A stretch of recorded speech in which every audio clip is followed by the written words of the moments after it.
RTC కార్గోలో ఎలాంటి అనుమతులు లేకుండా తరలిస్తున్న 22 లక్షల నగదును ఎన్నికల అధికారులు స్వాధీనం చేసుకున్నారు.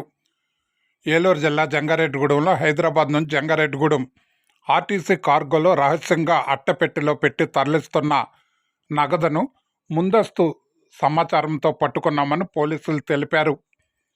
ఇక్కడ ఎవరికి ఈ పార్సిల్ వచ్చిందో విచారణ అనంతరం తగు చర్యలు తీసుకుంటామని డీఎస్పీ రవిచంద్ర అన్నారు.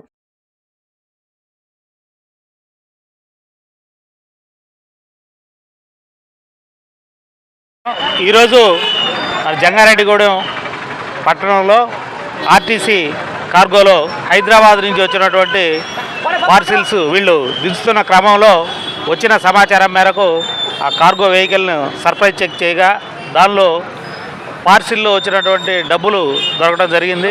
సుమారు 22 లక్షల రూపాయల వరకు ఈ అమౌంట్ ఉన్నది.